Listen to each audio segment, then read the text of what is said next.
વિદ્યાર્થી મિત્રો, છેલ્લે આપણે ગેલ્વેનિક કોષો વિશે અભ્યાસ કર્યો હતો.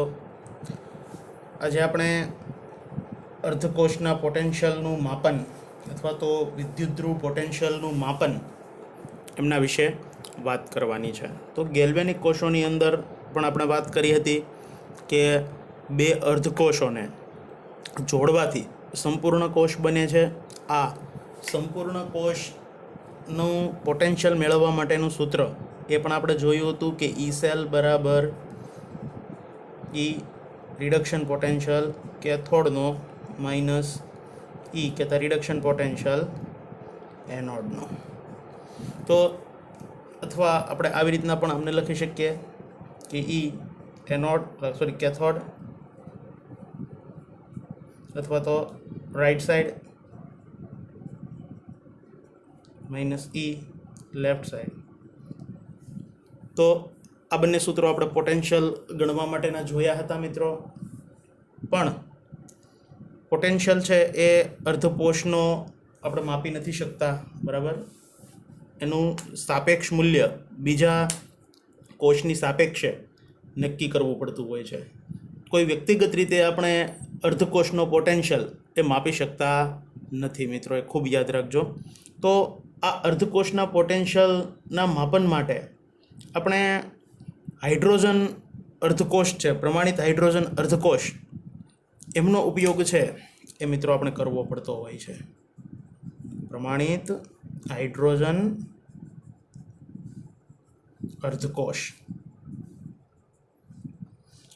આ કોષની રચના શું છે, આ કોષની અંદર કેવી પ્રક્રિયા શક્ય બને છે, એ કેવી રીતે કાર્ય કરે છે, તો એમના વિશે આજે આપણે વાત કરવાની છે. તો સૌપ્રથમ આપણે આ હાઇડ્રોજન અર્ધકોષ જે છે, પ્રમાણિત હાઇડ્રોજન અર્ધકોષ, સૌપ્રથમ આપણે એમની રચના વિશે વાત કરીએ કે કેવી રચના ધરાવે છે, બરાબર.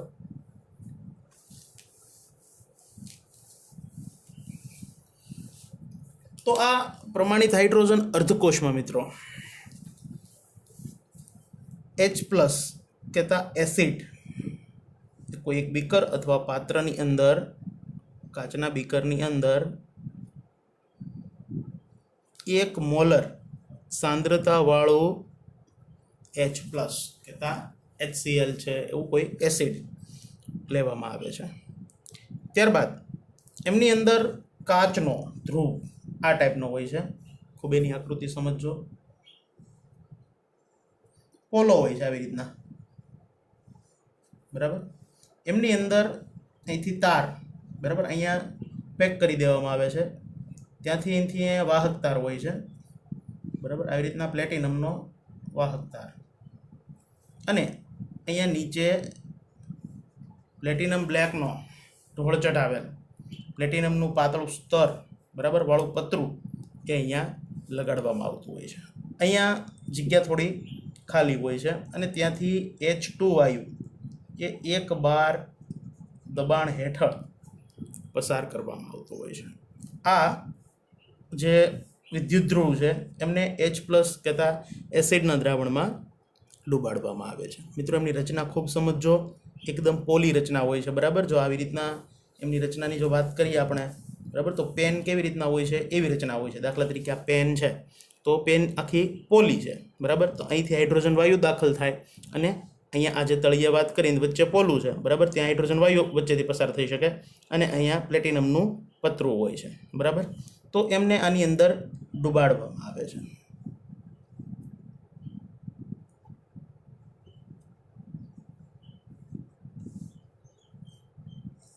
આ વાહક તાર, અહીંયા આ પ્લેટિનમનો સળિયો અને પેલું અહીંયા પતરું, બરાબર.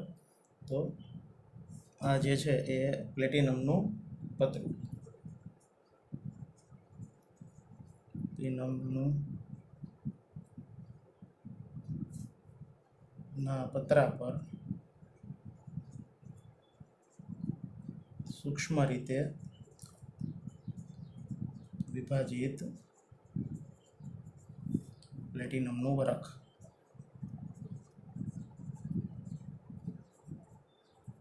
બરાબર. તો આવી રીતના એનો ઢોળ ચટાવેલો હોય છે. તો આજે આપણે અર્ધકોષ જોયો આ અર્ધકોષને કહેવામાં આવે છે મિત્રો પ્રમાણિત હાઇડ્રોજન અર્ધકોષ.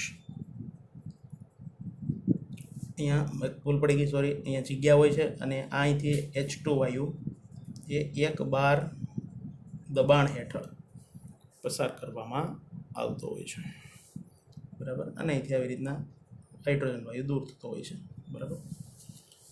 તો આ એમની રચના વિશે આપણે વાત કરી કે પ્રમાણિત હાઇડ્રોજન અર્ધકોષની રચના કેવી હોય છે, બરાબર. ત્યારબાદ આપણે એમની કાર્ય પદ્ધતિ વિશે વાત કરીએ કે જ્યારે આ કોષ કાર્ય કરતો હોય છે, આ કોષનો પ્રમાણિત પોટેન્શિયલ એ દરેક તાપમાને શૂન્ય લેવામાં આવે છે મિત્રો. શું ગણવામાં આવે છે? આનો વોલ્ટ કેટલોનો પોટેન્શિયલ ગણવામાં આવ્યો છે મિત્રો? શૂન્ય ગણવામાં આવે છે. આ અર્ધકોષની સાથે બીજા અન્ય અર્ધકોષો છે એ જોડી અને ક્ષાર સેતુ જોડી અને આખું સંપૂર્ણ કોષ બનાવી અને રચના પૂર્ણ કરવામાં આવે છે અને કોષનો પોટેન્શિયલ માપવામાં આવતો હોય છે. તો એ પહેલાં એ પોટેન્શિયલના માપનની વાત કરીએ એ પહેલાં આ પ્રમાણિત હાઇડ્રોજન અર્ધકોષ એ જ્યારે કાર્યરત હોય છે મિત્રો, ત્યારે કયા પ્રકારની પ્રક્રિયા થાય છે, બરાબર. તો એ પ્રક્રિયા વિશે વાત કરવાની છે મિત્રો, બરાબર. તો પ્રક્રિયા વિશે વાત કરતાં પહેલાં રચના ફરીથી એક વખત શોર્ટમાં ખૂબ સરળતાથી સમજી લઈએ, બરાબર. તો એક કાચના બીકરની અંદર 1 મોલર સાંદ્રતા ધરાવતું H+નું દ્રાવણ, દાખલા તરીકે HClનું 1 મોલર દ્રાવણ લેવામાં આવે છે. એમની અંદર આવી રચના ધરાવતી પોલી રચના હોય છે, કાચનું બનેલું આ પાત્ર હોય છે આ ટાઈપનું. એમની અંદર વાહક તાર અને અહીંયા પેક કરી દેવામાં આવ્યા આ સ્થાને, જેથી કરીને હાઇડ્રોજન વાયુ અહીંથી બહાર ન નીકળી જાય. ત્યારબાદ આ પ્લેટિનમના તાર અને છેડે આ એક પ્લેટિનમનું પતરું મૂકેલું હોય છે. આ પ્લેટિનમના પતરા ઉપર, બરાબર, એ સૂક્ષ્મ રીતે વિભાજિત થયેલું પ્લેટિનમ છે એ પ્લેટિનમ બ્લેક, બરાબર, એમનું પાતળું વરખ છે એ મિત્રો અહીંયા ચડાવવામાં આવતું હોય છે, બરાબર. અને અહીંથી આ સ્થાનેથી હાઇડ્રોજન વાયુ છે એક બાર હેઠળ દાખલ કરવામાં આવે છે, જે અહીંથી આમાં જગ્યામાંથી થઈ અને અહીંથી અહીંયા દ્રાવણમાં ઉતરતો હોય છે. હવે કયા પ્રકારની પ્રક્રિયા થાય એમના વિશે આપણે ચર્ચા કરીએ. હવે મિત્રો આ જો કોષ કાર્યરત હોય, બરાબર, આ અર્ધકોષને અન્ય ધાતુના અર્ધકોષ સાથે જોડી, બરાબર, ક્ષાર સેતુ ઉમેરી વોલ્ટમીટર સાથે જોડી આગળ વાત કરીએ એવી રીતે, અને જો સંપૂર્ણ કોષ તૈયાર કરવામાં આવે તો આ કોષની અંદર બે પ્રક્રિયા થઈ શકે છે. આ કોષ છે એનોડ તરીકે પણ વર્તી શકે છે અને કેથોડ તરીકે પણ વર્તી શકે છે. પણ કેથોડ તરીકે ક્યારે વર્તશે, એનોડ તરીકે ક્યારે વર્તશે, એનો આધાર એ સામે જે અર્ધકોષ જોડવામાં આવ્યો છે મિત્રો એમના પર રહેલો છે. તો દાખલા તરીકે આ કોષ પ્રાયોગિક રીતે આપણને કેમ ખબર પડશે કે હાઇડ્રોજન અર્ધકોષ એ એનોડ તરીકે વર્તી રહ્યો છે કે કેથોડ તરીકે વર્તી રહ્યો છે? તો એમના પ્રક્રિયા વિશે વાત કરીએ. તો દાખલા તરીકે હાઇડ્રોજન અર્ધકોષ છે એ એનોડ તરીકે વર્તી રહ્યો છે, બરાબર. જો તે એનોડ તરીકે કાર્ય કરતો હશે તો એની અંદર કઈ પ્રક્રિયા થશે? તો કે જો એનોડ તરીકે તે વર્તતો હોય તો જે દ્રાવણમાં આપણે જે હાઇડ્રોજન અર્ધકોષની અંદર 1 બાર હેઠળ હાઇડ્રોજન વાયુ જે એમની અંદર પસાર કરીએ છીએ તો આ H2 વાયુ એમનું ઓક્સિડેશન થશે, બરાબર, અને એમાંથી ઉત્પન્ન થશે 2H+ અને +2 ઇલેક્ટ્રોન. તો આ પ્રક્રિયા થઈ જશે ઓક્સિડેશનની, બરાબર. એટલે કે હાઇડ્રોજન વાયુ જે દાખલ થાય છે એ પરપોટા રૂપે બહાર નહીં નીકળે, પણ એની અંદર અર્ધકોષની અંદર વપરાઈ જશે. જો કેવી રીતે, જો અહીંયા તમને અર્ધકોષ દોરી સમજાવું કે દાખલા તરીકે આ બે પાત્રો લઈએ, બરાબર.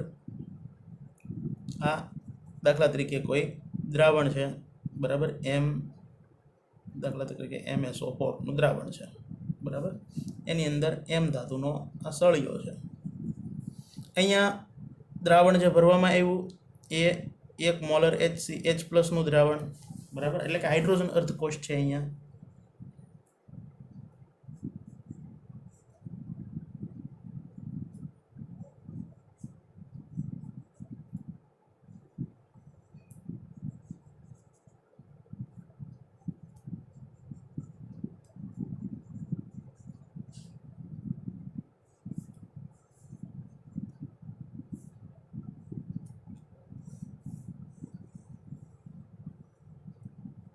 આ ક્ષાર સેતુ. તો આવી રીતના આ સંપૂર્ણ કોષ બનાવવામાં આવ્યો છે. બરાબર. હવે આ દ્રાવણ હાઇડ્રોજન અર્ધકોષ જો એનોડ તરીકે વર્તશે તો આ પ્રક્રિયા થશે, એટલે કે અહીંથી જે H2 વાયુ દાખલ કરવામાં આવ્યો, બરાબર, એ H2 વાયુ અહીંથી પરપોટા રૂપે બહાર નીકળશે નહીં, પણ જે એક બાર હેઠળ હાઇડ્રોજન વાયુ અંદર દાખલ થાય છે તે આવી રીતના પ્રક્રિયા ઓક્સિડેશનની પ્રક્રિયામાં વપરાશે, અને જે ઉત્પન્ન થતા 2 ઇલેક્ટ્રોન છે એ મિત્રો અહીંથી વોલ્ટમીટરમાંથી વાહક તાર મારફતે પસાર થઈ અને આના થ્રુ આની અંદર ઉતરી જશે, અને અહીંયા એ M+ આયનો દ્વારા એ ઇલેક્ટ્રોન એ મેળવાઈ જશે, અને આ M ધાતુ છે એ આની પર નિક્ષેપિત થશે, M ધાતુના સળિયા પર તે નિક્ષેપિત થશે. બરાબર. તો જો તે એનોડ તરીકે વર્તશે તો અહીંથી હાઇડ્રોજન વાયુના પરપોટા આપણને પ્રાપ્ત થશે નહીં મિત્રો. જો હાઇડ્રોજનના પરપોટા પ્રાપ્ત ન થાય તો સમજી લેવાનું કે આ જે અર્ધકોષ છે એમાં હાઇડ્રોજન અર્ધકોષ જે છે એ મિત્રો એનોડ તરીકે વર્તી રહ્યો છે, અને જો ત્યાંથી પરપોટા આપણને જોવા મળે તો સમજી લેવાનું કે તે કેથોડ તરીકે કાર્ય કરે છે. તો કઈ પ્રક્રિયા થતી હશે એમની વાત કરીએ આપણે. જો તે કેથોડ તરીકે કાર્ય કરતો હોય તો સ્વાભાવિક છે મિત્રો કે અહીંયા ઉલટી ઘટના જોવા મળશે, આનું ઓક્સિડેશન થશે, બરાબર, M ધાતુનું ઓક્સિડેશન થશે, અને એમમાંથી ઉત્પન્ન થશે M+2 આયન વત્તા 2 ઇલેક્ટ્રોન. આ 2 ઇલેક્ટ્રોન જે સર્જાણા, બરાબર, એ વાહક તાર મારફતે અહીંયા અંદર ઉતરશે, અહીંયા ઓક્સિડેશનની પ્રક્રિયા થઈ, આયનોડ છે, બરાબર, અહીંયા કેથોડ પર રિડક્શનની પ્રક્રિયા થશે. બરાબર. હવે આ 2 ઇલેક્ટ્રોન જે અંદર ઉતર્યા તો આ તાર મારફતે તે ક્યાં જશે? આની અંદર. અહીંયા દ્રાવણમાં જે H+ આયનો રહેલા છે તો 2H+ દ્વારા 2 ઇલેક્ટ્રોન મેળવાશે અને એનું રૂપાંતર થશે H2 વાયુમાં. તો અહીંથી આવતો H2 વાયુ અને સાથે સાથે ઉત્પન્ન થતો આમાંથી પણ H2 વાયુ કે જે H+ દ્વારા ઇલેક્ટ્રોન મેળવાય તે H2 વાયુ તે અહીંથી પરપોટા રૂપે બહાર નીકળશે આવી રીતે. તો આવી રીતે જો હાઇડ્રોજન અર્ધકોષમાંથી વાયુના પરપોટા જોવા મળે તો મિત્રો સમજી લેવું કે અહીંયા રિડક્શનની ઘટના થઈ રહી છે, અન્યથા ન નીકળે તો સમજવાનું કે ઓક્સિડેશનની પ્રક્રિયા થઈ રહી છે. બરાબર. તો આવી રીતના અર્ધકોષ છે એ કાર્ય કરશે. તે એનોડ તરીકે પણ કાર્ય કરશે, કેથોડ તરીકે પણ કાર્ય કરશે, પણ એનો આધાર એમની સાથે જે બીજો અન્ય અર્ધકોષ જોડવામાં આવ્યો, બરાબર મિત્રો, એ અર્ધકોષ પર આધારિત હશે કે તે કેથોડ તરીકે કાર્ય કરશે કે એનોડ તરીકે કાર્ય કરશે મિત્રો. તો મિત્રો આ વાત થઈ કે હાઇડ્રોજન અર્ધકોષ એ એનોડ તરીકે વર્તતો હોય ત્યારે કઈ પ્રક્રિયા થશે, અને કેથોડ તરીકે વર્તતો હશે ત્યારે કઈ પ્રક્રિયા આપણને જોવા મળશે. હવે આપણે વાત કરવાની છે મિત્રો કે પોટેન્શિયલનું માપન કેવી રીતે કરવું. બરાબર. અર્ધકોષનો પોટેન્શિયલ નક્કી કેવી રીતે કરવામાં આવે છે એમના વિશે ચર્ચા કરીએ. જો સૌપ્રથમ આપણે હાઇડ્રોજન અર્ધકોષની રચના વિશે અભ્યાસ કર્યો કે એમની રચના કેવી છે, ત્યારબાદ આપણે વાત કરી કે હાઇડ્રોજન અર્ધકોષ જો એનોડ તરીકે વર્તતો હોય તો કઈ પ્રક્રિયા થશે, અને જો તે કેથોડ તરીકે વર્તતો હશે તો કઈ પ્રક્રિયા થશે. હવે જે આપણે વાત કરવાની છે કોષ પોટેન્શિયલના માપનની.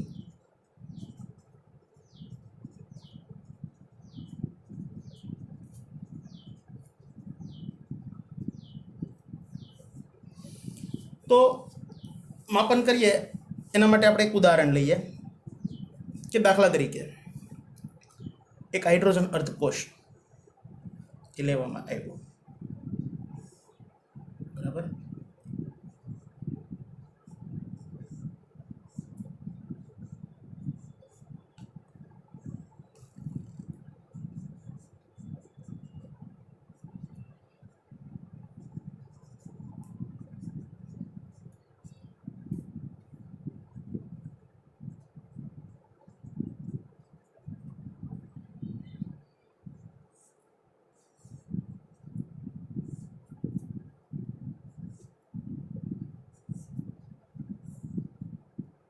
અહીંયા 1 મોલર H+ નું દ્રાવણ, એવી જ રીતે અહીંયા 1 મોલર કોઈ M+2 સંયોજનનું દ્રાવણ કરવામાં આવ્યું. બરાબર. જ્યાં M બરાબર કોઈ ધાતુ, એમની અંદર M ધાતુનો આ સળિયો એ ડૂબાડ્યો.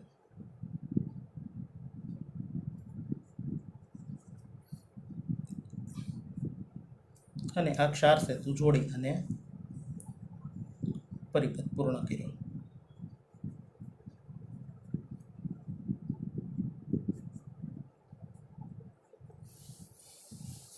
આપણે એક ઉદાહરણ લઈએ. દાખલા તરીકે M+ની જગ્યાએ આપણે 1 મોલ સાંદ્રતા ધરાવતું Cu+2નું દ્રાવણ વિચારીએ અને આ સળિયો છે એ કોપર ધાતુનો છે વિચારીએ. હવે મિત્રો કેવું થશે તો કે અહીંયા જે હાઇડ્રોજન વાયુના પરપોટા જોવા મળવા જોઈએ એ આપણને જોવા મળતા નથી. એટલે કે અહીંયા જે અર્ધકોષ છે એ એનોડ તરીકે વર્તે છે. અને કઈ પ્રક્રિયા થાય છે તો કે એનોડ પર આ પ્રક્રિયા થાય છે કે અહીંથી જે હાઇડ્રોજન વાયુ દાખલ કરવામાં આવે છે તે H2 વાયુ, એમનું રૂપાંતર થાય છે 2H+માં વત્તા 2 ઇલેક્ટ્રોન છૂટા પડે છે. આ 2 ઇલેક્ટ્રોન એ આ વાહક તાર મારફતે પસાર થઈ વોલ્ટમીટરમાંથી પસાર થશે અને અહીંયા કોપરના સળિયા મારફતે અહીંયા ઉતરશે દ્રાવણમાં. અને કેથોડ પર કઈ પ્રક્રિયા થશે તો કે Cu+2 જે દ્રાવણમાં હતા તે 2 ઇલેક્ટ્રોન મેળવશે અને એનું રૂપાંતર થશે કોપર ધાતુની અંદર. તો કેથોડ પર મિત્રો આ પ્રક્રિયા થશે અને ઉત્પન્ન થતો કોપર છે એ આ કોપર ધાતુના સળિયા પર નિક્ષેપિત થશે. આવી રીતના જમા થતો જશે. તો આ એનોડને કેથોડ પર થતી સંપૂર્ણ પ્રક્રિયાની આપણે વાત કરી. કુલ રેડોક્સ પ્રક્રિયા જોઈએ મિત્રો તો 2 ઇલેક્ટ્રોન જતા રહ્યા. અહીંયા લખી શકાય કે H2 વત્તા Cu+2 એમાંથી ઉત્પન્ન થાય છે 2H+ વત્તા કોપર ધાતુ. આ કુલ રેડોક્સ પ્રક્રિયા દર્શાવી.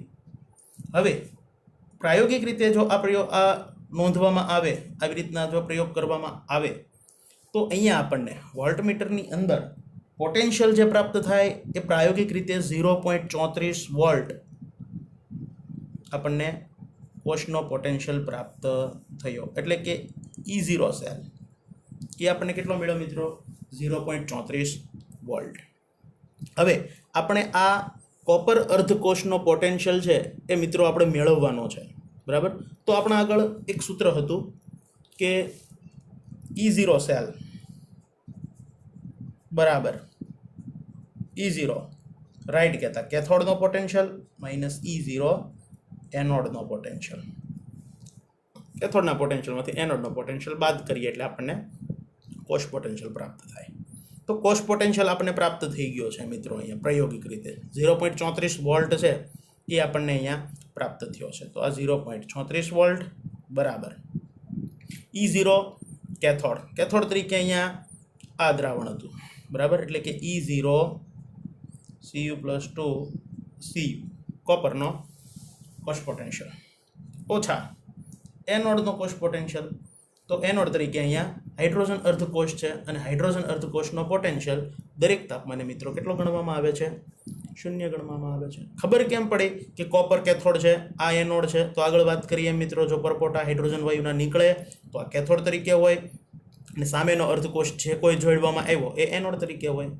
જો પરપોટા ન નીકળે તો સમજી લેવાનું કે આ એનોડ તરીકે છે અને સામેવાળો કેથોડ તરીકે છે. ઉપરાંત ધાતુ જે નિક્ષેપિત થાય અને આ સળિયાનું વજન છે એ આપણને વધેલું માલુમ પડે. તો E0 રિડક્શન પોટેન્શિયલ છે કેથોડમાંથી 0 બાદ કરીએ તો એટલો ને એટલો જ રહેશે. તો મિત્રો આપણને પ્રાપ્ત થઈ ગયું કે E0 Cu+2 Cu કહેતા કોપરનો રિડક્શન પોટેન્શિયલ એ કેટલો છે 0.34 વોલ્ટ, બરાબર. તો આવી રીતે સામે આ કોપરની સ્થાને અન્ય ઘણા બધા અલગ અલગ ધાતુના દ્રાવણની અંદર જે તે ધાતુનો સળિયા ડૂબાડી અને અર્ધકોષ હાઇડ્રોજન અર્ધકોષની સાથે જોડવામાં આવે છે અને અહીંયા કોષનો પોટેન્શિયલ છે એ વોલ્ટમીટરની મદદથી માપવામાં આવે છે. અને આ સૂત્રનો ઉપયોગ કરી અને જે તે ધાતુના અર્ધકોષના પોટેન્શિયલ છે એમનું મૂલ્ય આવી રીતે ગણવામાં આવતું હોય છે મિત્રો. હજી આપણે એક એક્ઝામ્પલ લઈ અને કોષ પોટેન્શિયલનું માપન દર્શાવીએ, જોઈએ.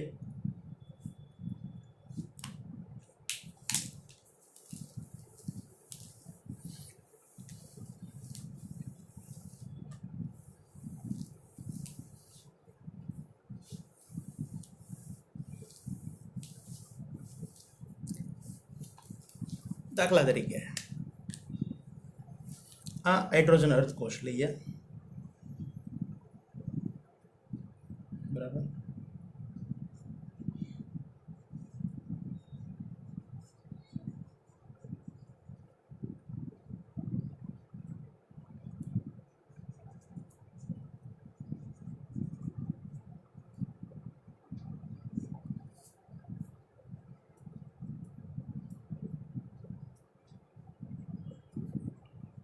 1 મોલર H પ્લસ.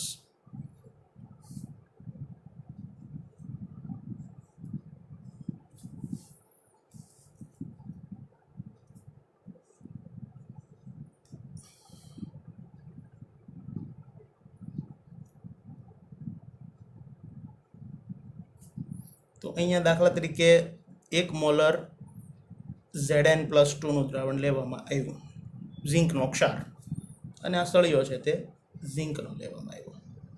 આ બંને તારને વચ્ચે વોલ્ટમીટરની મદદથી જોડવામાં આવ્યા અને ક્ષાર સેતુ ડુબાડી અને કોષ છે એની સંપૂર્ણ બનાવવામાં આવ્યો.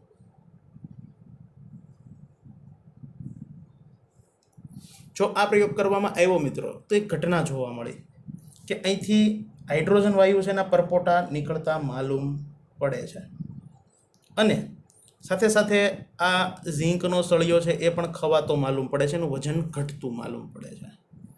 તો આ ઘટના પરથી આપણે કહી શકીએ કે આ જે હાઇડ્રોજન વાયુના પરપોટા નીકળ્યા માટે હાઇડ્રોજન અર્ધકોષ કેથોડ તરીકે વર્તે છે, જ્યારે સામેનો અર્ધકોષ જે છે એ એનોડ તરીકે વર્તે છે.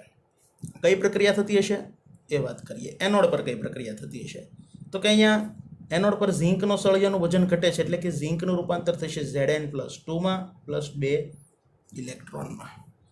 આ 2 ઇલેક્ટ્રોન જે ઉત્પન્ન થયા એ તાર મારફતે વોલ્ટમીટરની અંદર પછી પસાર થઈ અને આ તાર મારફતે દ્રાવણમાં ઉતરશે. તો કેથોડ પર એટલે કે હાઇડ્રોજન અર્ધકોષની અંદર જે H+ આયનો છે, આ H+ આયનો એ આ 2 ઇલેક્ટ્રોન મેળવી અને એનું રૂપાંતર થશે H2 વાયુમાં. આ H2 વાયુ છે પરપોટા સ્વરૂપે દ્રાવણમાંથી આપણે બહાર નીકળતો જણાય છે, જે દર્શાવે છે કે હાઇડ્રોજન અર્ધકોષની અંદર એમનું આ અર્ધકોષ રિડક્શન એટલે કે કેથોડ તરીકે વર્તે છે, ત્યાં રિડક્શન થાય છે, અને આ અર્ધકોષ જે છે તે એનોડ તરીકે વર્તે છે અને ત્યાં ઓક્સિડેશનની ઘટના થાય છે. કોષની કુલ પ્રક્રિયા જોઈએ તો લખી શકીએ કે ઝીંક +2H+, 2 ઇલેક્ટ્રોન જતા રહે, તો અહીંયા Zn+2 +H2. હવે આપણે અહીંયા જે પ્રયોગ કરવામાં આવ્યો અને અહીંયા જે વોલ્ટમીટરમાં મૂકવામાં આવ્યું ત્યાં આપણને કોષનો વોલ્ટેજ છે બરાબર, એ આપણને કેટલો માલુમ પડે છે એમની આપણે વાત કરીએ તો એ પોટેન્શિયલ છે એ આપણને 0.76 વોલ્ટ માલુમ પડ્યો. સંપૂર્ણ કોષનો પોટેન્શિયલ કેટલો માલુમ પડે છે અહીંયા વોલ્ટમીટરની અંદર જોવા મળ્યો 0.76 વોલ્ટ. તો આપણે આ ઝીંક અર્ધકોષ છે એમનો રિડક્શન પોટેન્શિયલ મેળવી લઈએ. તો આપણે આગળ સૂત્ર હતું કે E0 સેલ બરાબર E0 બરાબર કેથોડનો potential reduction potential minus E0 એનોડનો પોટેન્શિયલ બરાબર આપણે દર્શાવી દઈએ. H+ એનું રૂપાંતર H2માં અને E0 Zn+2 એમનું રૂપાંતર ઝીંકમાં. આ બંને રિડક્શન પોટેન્શિયલ છે મિત્રો બરાબર. તમને પ્રશ્ન છે કાંઈ H+ ને H2 કેમ દર્શાવ્યા, પહેલાં H2 પછી H+ કેમ ન લખ્યા? કારણ કે આ રિડક્શન પોટેન્શિયલ છે બરાબર. હંમેશા આયન પ્રથમ અને ત્યારબાદ એમાંથી જે અંતિમ સ્વરૂપ છે એ પ્રથમ છેલ્લે લખવામાં આવતું હોય છે. રિડક્શનની ઘટના દરમિયાન જે ઘટના જોવા મળે એ અહીંયા દર્શાવવામાં આવતું હોય છે. તો E0 સેલ આપણને માલુમ પડે છે 0.76 વોલ્ટ કોષનો બરાબર. આપણે જાણીએ છીએ કે હાઇડ્રોજન અર્ધકોષનો પોટેન્શિયલ કેટલો લેવામાં આવે છે મિત્રો? 0. કેથોડ તરીકે છે પ્રથમ લખવો પડે, ઓછા એનોડ તરીકે છે E0 Zn+2 Zn. હવે મિત્રો 0માંથી આ બાદ કરીએ એટલે શું થશે? -E0 Zn+2 Zn 0.76 volt. આ માઇનસ નિશાની આને આપી દઈએ એટલે અહીંયા પ્લસ થશે, અથવા તો બંને બાજુ માઇનસ વડે ગુણતા, તો અહીંયા માઇનસ વડે ગુણીએ એટલે અહીંયાથી જશે -0.76 વોલ્ટ બરાબર, ઓછે વત્તા E0 Zn+2 Zn. તો આ અર્ધકોષનો પોટેન્શિયલ આપણને પ્રાપ્ત થયો મિત્રો -0.76 વોલ્ટ બરાબર.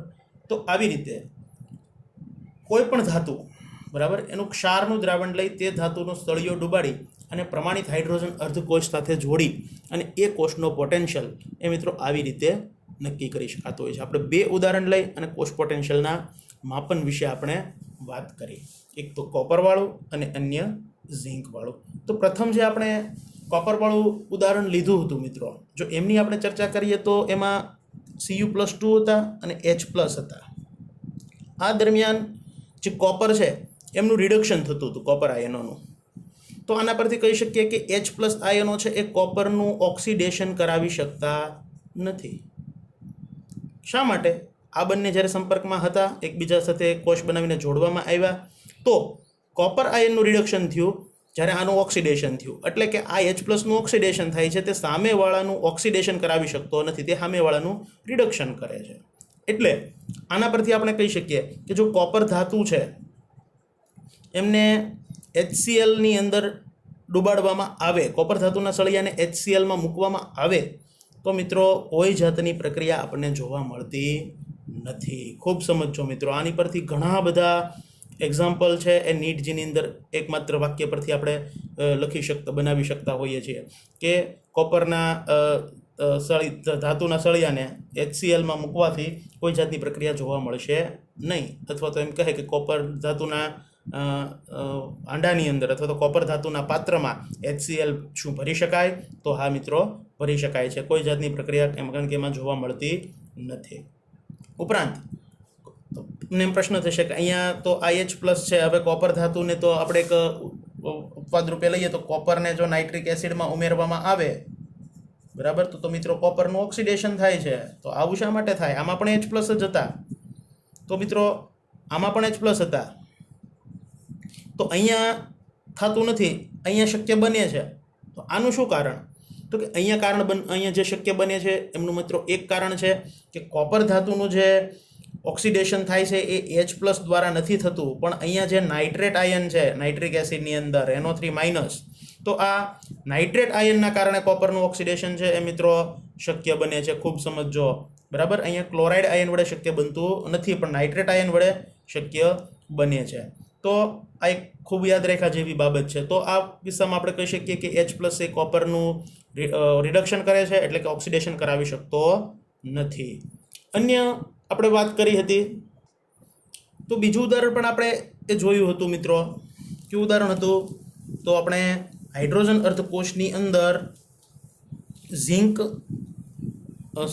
હાઇડ્રોજન અર્ધકોષની સાથે આપણે ઝિંક અર્ધકોષ જોડી અને પોટેન્શિયલ મેળવવાની વાત કરી હતી મિત્રો.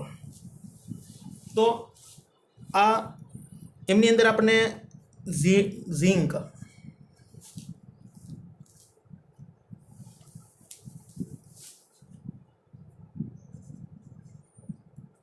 ઝિંકનું રૂપાંતર થતું મિત્રો Zn+2માં, એટલે કે ઝિંકનું ઓક્સિડેશન થતું હતું. ઝિંકનું શું થતું હતું મિત્રો? ઓક્સિડેશન. અને H+નું શું થતું હતું મિત્રો? રિડક્શન. તો અહીંયા કહી શકાય કે H+, બરાબર, એ ઝિંકનું ઓક્સિડેશન કરાવે છે, બરાબર, એ ઝિંકનું ઓક્સિડેશન કરાવે છે, બરાબર, અને એનું ખુદનું રિડક્શન થાય છે. તો આના પરથી આપણે કહી શકીએ કે ઝિંક ધાતુના સળિયાને HClમાં જો ડુબાડવામાં આવે, બરાબર, તો કઈ પ્રક્રિયા જોવા મળશે? તો કે રિડક્શન પ્રક્રિયા શક્ય બનશે. અને શું બની જશે? ZnCl2 + H2 વાયુ છૂટો પડશે, બરાબર. તો અહીંયા આનું ઓક્સિડેશન થાય છે, H+નું રિડક્શન થાય છે. આના પરથી પણ પ્રશ્ન પૂછી શકાય કે ઝિંક ધાતુના પાત્રમાં શું HCl ભરી શકાય? તો કે મિત્રો ના ભરી શકાય. કારણ તો કે ઝિંક ધાતુનું પાત્ર છે HCl સાથે પ્રક્રિયા કરી ઝિંક ક્લોરાઇડ અને હાઇડ્રોજન વાયુમાં રૂપાંતર પામે છે, માટે પાત્ર ખવાઈ જાય છે, બરાબર. તો આ એક ઘટના એ પણ યાદ રાખ્યા જેવી છે. તો મિત્રો આવા ઘણી બધી ધાતુના અલગ અલગ ધાતુના પોટેન્શિયલો મેળવી અને આ બધા પોટેન્શિયલને ક્રમમાં ગોઠવા, તો આ ક્રમની ગોઠવણીને આપણે EMF શ્રેણી કહીએ છીએ. તો આ EMF શ્રેણી વિશેની જે વાત છે તે એના વિશેનો જે અભ્યાસ છે તે, ત્યારબાદ આ પોટેન્શિયલનો ઉપયોગો વિશેની વાત આપણે કરવાની છે. ત્યારબાદ આવા પ્રમાણિત હાઇડ્રોજન અર્ધકોષ છે એના જેવા બીજા કોષો પણ આપણે બનાવી શકીએ. ત્યારબાદ આપણે અલગ અલગ પ્રકારના જે વિદ્યુત ધ્રુવો છે, નિષ્ક્રિય વિદ્યુત ધ્રુવ છે, એમના વિશેની જે કાંઈ અભ્યાસ છે, એમના વિશેનો જે વાતો છે એ આપણે હવે નેક્સ્ટ લેક્ચરની અંદર કરવાના છીએ. આની અંદર તમારે માત્ર મિત્રો આટલું યાદ રાખવાનું છે કે એની હાઇડ્રોજન આયુની અર્ધકોષની રચના શું છે, બરાબર. કઈ કઈ બાબત આપણે યાદ રાખવાની છે, ખૂબ યાદ રાખજો. તો આપણે સૌપ્રથમ આજે આ લેક્ચરની અંદર આપણે પ્રમાણિત હાઇડ્રોજન અર્ધકોષ એમની રચના વિશે વાત કરી, બરાબર. ત્યારબાદ રચના સમજ્યા બાદ આપણે એમની પ્રક્રિયા વિશે વાત કરી કે જો તે આ અર્ધકોષ એનોડ તરીકે વર્તે તો કઈ પ્રક્રિયા થાય, કેથોડ તરીકે વર્તે તો કઈ પ્રક્રિયા થાય, એમના વિશે વાત કરી. અને ત્યારબાદ કોષ પોટેન્શિયલનું માપન. તો આ માપન વિશે આપણે છેલ્લે વાત કરી, બરાબર. તો આ દરેક ત્રણેય ટોપિક એ વ્યવસ્થિત રીતે સમજવાના છે. વિડીયો ન સમજાય તો ફરીથી જોજો, થોડું એવું અઘરું છે, બરાબર. પણ જો ધ્યાન દઈ અને વ્યવસ્થિત રીતે મન એક ચિત્તે રાખી અને જો તમે સમજશો તો ખૂબ સરળતાથી આ તમે સમજી શકશો મિત્રો, બરાબર. એટલે ખૂબ ધ્યાન દઈ અને વિડીયો જોજો. આગળ આપણે અન્ય ટોપિક જે મેં તમને વાત કરી એમના વિશેનો અભ્યાસ આપણે કરવાના છીએ. ટેક્સ્ટબુકની અંદર આ ટોપિક સેજ એવો તમને થોડો એવો અઘરો પડશે, બરાબર. તો અમે તમને સમજાવ્યું એ વ્યવસ્થિત સમજી અને લખશો તો પણ ચાલશે, બરાબર. એમાં ટેક્સ્ટબુકની કોપીની કોઈ આપણે જરૂર હોતી નથી.